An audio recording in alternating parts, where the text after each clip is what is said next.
Wheatstone bridge. Figure देखिए, this represents a Wheatstone bridge.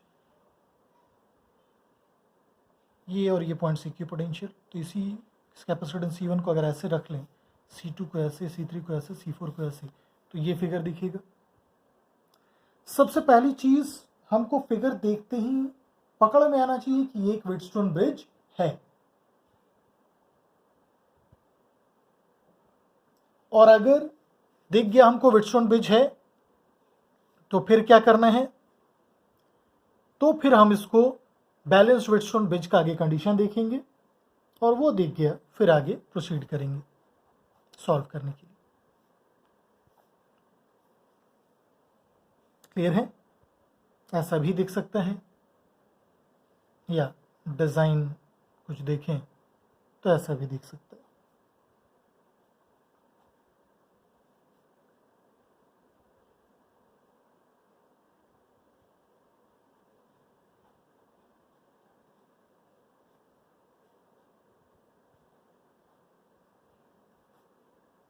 ये चीज़ इसको पुल कर दी, C1, C2, C5, C3, C4।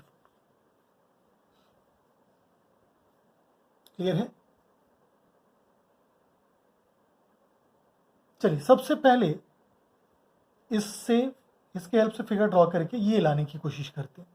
से this is point A, point B, 1 2 3 4।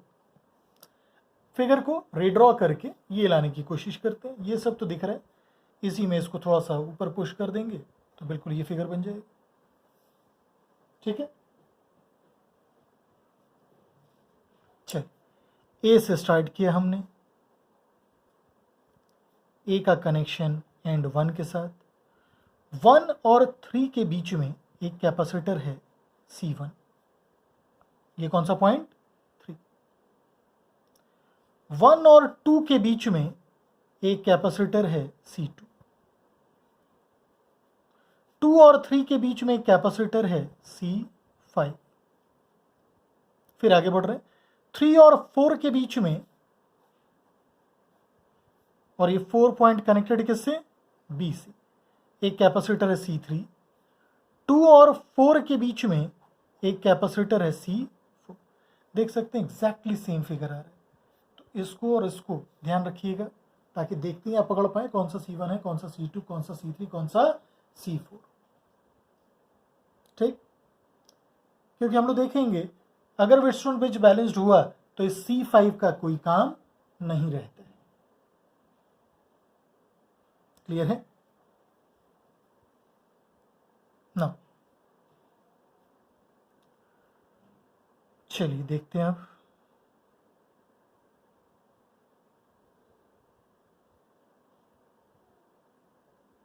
यही काम करते हैं, इसी फिगर में ड्रॉ करते हैं।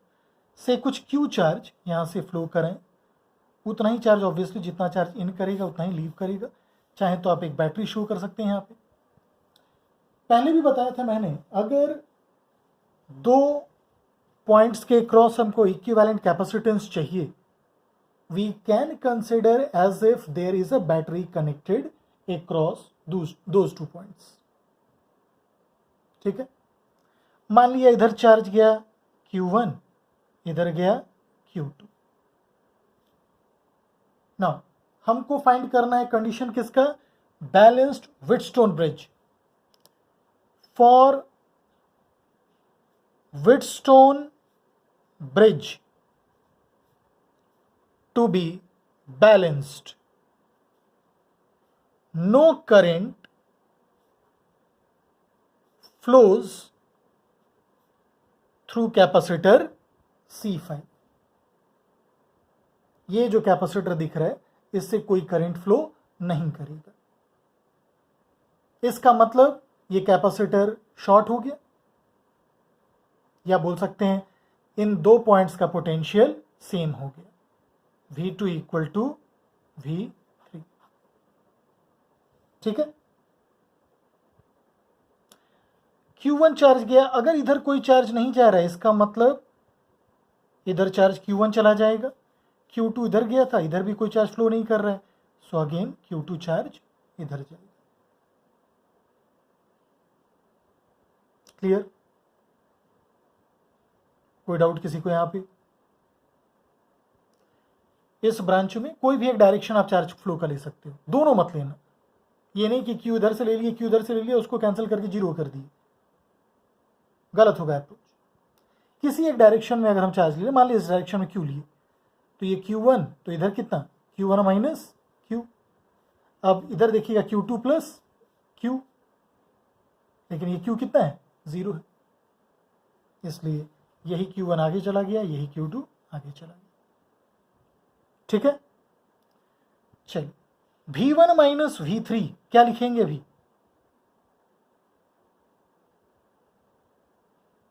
V1 minus V3 is Q1 by C1 and V1 minus V2 is Q2 by C2। ठीक है, V2 और V3 क्या है? सेम, मीन्स ये दोनों टर्म सेम हो गए। सो Q1 by C1 is Q2 by C2। ये पहला इक्वेशन। इसी तरीके से अब इधर देखें, अगर V3 माइनस V4, ये कितना आएगा? एक चीज का ध्यान रखिएगा साइन कन्वेंशन में, VA minus VB means we are moving from A to B as per our sign convention. जो हम लोग कैपेसिटर में साइन कन्वेंशन लिए हैं, if we are writing VA minus VB means we are moving from A to B। ठीक है, उल्टा भी होता है, लेकिन उसके लिए पूरा साइन कन्वेंशन रिवर्स होगा सारा। तो V3 minus V4 means we are moving from 3 to 4। V1 minus V3 we are moving from 1 to 3। तभी तो यहाँ ये प्लस था, ये माइनस, इसलिए plus Q1 by C1। Charge ऐसे गया तो ये प्लस, ये माइनस, इधर से 1 से 2 जाएंगे तो पॉजिटिव पहले दिखेगा, तो Q2 by C2। V3 minus V4 इसी तरह से देखेंगे तो क्या लिखेंगे? Q1 by C3 and V2 minus V4 is Q2 by C4। Plus आएगा ये भी, क्योंकि यहाँ से यहाँ जाएंगे तो हमको पॉजिटिव टर्म दिखेगा, तो इसका voltage Q2 by C4 positive आएगा।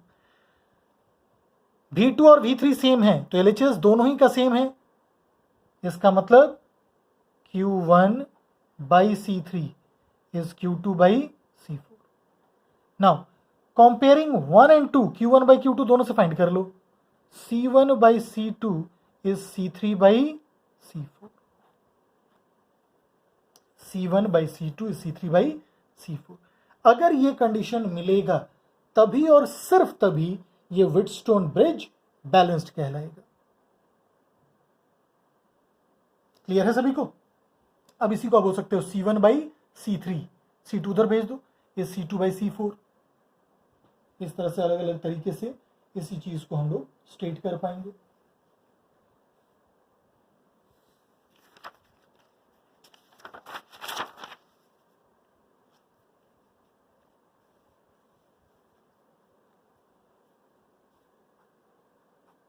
चलिए, all capacitances are C each।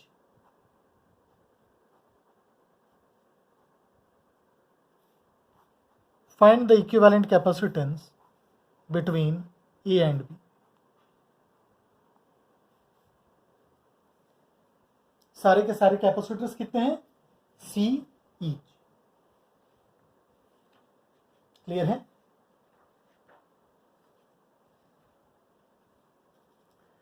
Now इस फिगर को देखिए, यहां से सिर्फ ऊपर का part. Can I say this is a balanced Wheatstone bridge? पहले व्हिटस्टोन ब्रिज दिख रहा है। Now let us check whether it is balanced और not. C by C is C by C, balanced. इसका मतलब इस कैपेसिटर को या तो आप हटा दो, क्योंकि इससे कोई चार्ज फ्लो नहीं कर रहा है, और अगर किसी कैपेसिटर में से कोई चार्ज फ्लो नहीं कर रहा है तो हमारे सर्किट में हो ना हो कोई फर्क नहीं पड़ता। या फिर इन दो पॉइंट्स को आप फ्यूज कर दें, 1 एंड 2 को। दोनों तरीके से प्रोसीड कर सकते हैं। तो चलिए फर्स्ट केस में इसको हटा करके फिगर ड्रॉ करते हैं। तो फिगर कुछ ऐसा बनेगा।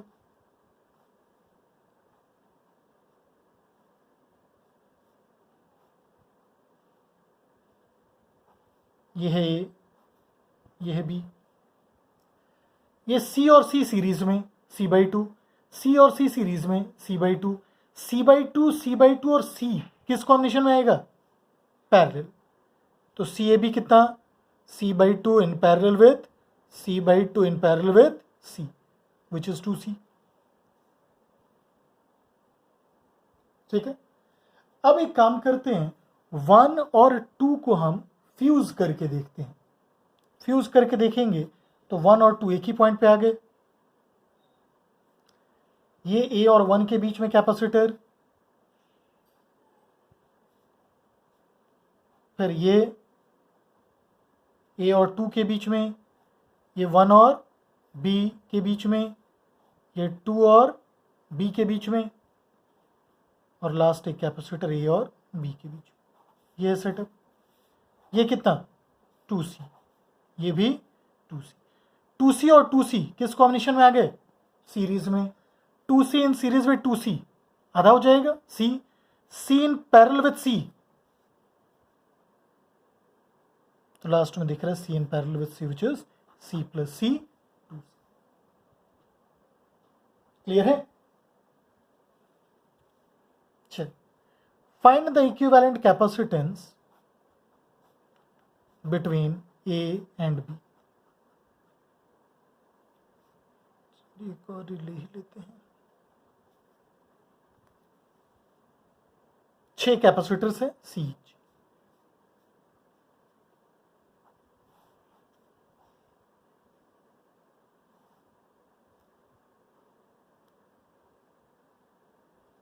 चल, ऐसे ही रहने।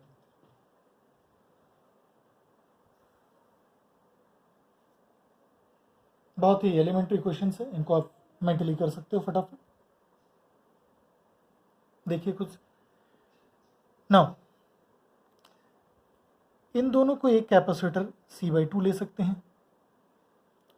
C/2 और C किस कॉम्बिनेशन में आ गए? पैरेलल में। क्लियर है? C/2 और C पैरेलल में आ गए। इक्विवेलेंट कितना? C plus C/2 plus C, 5C/2। अब ये 5C/2 और C का सीरीज कॉम्बिनेशन C/2 किस कॉम्बिनेशन में दिख रहे हैं? सीरीज में। तो क्या मिलेगा? 1/CAB is 2/5C plus 2/C। कितना आएगा ये?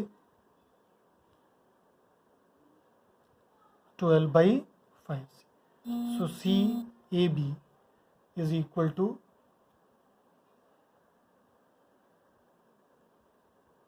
5C/12। क्लियर है?